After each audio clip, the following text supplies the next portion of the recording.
BC reservation బిల్లును BJP అడ్డుకుందని మంత్రి కొండా సురేఖ విమర్శించారు. బీసీల పాపం ఆ పార్టీకి తగులుతుందన్నారు. చిత్తశుద్ధి ఉంటే బీజేపీ నిరూపించుకోవాలని కొండా సురేఖ సూచించారు.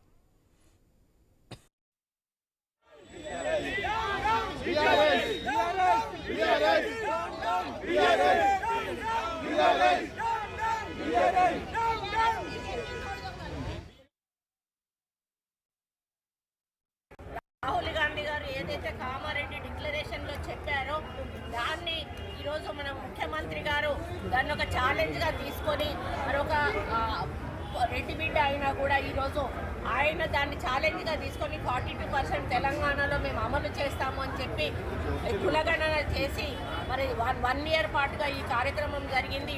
మరి అది గవర్నర్ గారి దగ్గరికి పంపినప్పుడు గవర్నర్ ఒక సంతకం పెట్టేసి ఉంటే అక్కడ ఎక్కడ సమస్య వచ్చి ఉండేది కాదు. ఇప్పుడు రోజు 42% తోటి మొన్నటి నోటిఫికేషన్లో ఎలక్షన్స్ జరిగి ఉండేవి. కానీ ఇదంతా కూడా బీజేపీ డ్రామా వల్ల మొత్తం తల్లకిందులైపోయింది. బీసీల ఆశలన్నీ కూడా అడియాశలు అయిపోయినాయి. మరి వాళ్ళు అసెంబ్లీలో మద్దతు చెప్పారు, బయటికి పోయినాక తోక జాడిచ్చారు. గవర్నర్ సంతకం పెట్టాల్సింది పోయి గవర్నర్ దగ్గర నుంచి ప్రెసిడెంట్ వరకు తెప్పించుకున్నారు. కొని రిజెక్ట్ అన్నా చేయాల్సింది, ఒప్పుకోనన్నా ఒప్పుకోవాల్సింది. రెండు చేయకుండా పక్కన పెట్టేసుకొని డ్రామాలు ఆడుకుంటూ మరి మేమేం చేస్తామని తమాషా చూసుకుంటూ బీసీ బిడ్డలని ఈరోజు మరి వాళ్ళ గురించి ఆలోచించకుండా దానివల్ల ఇక్కడ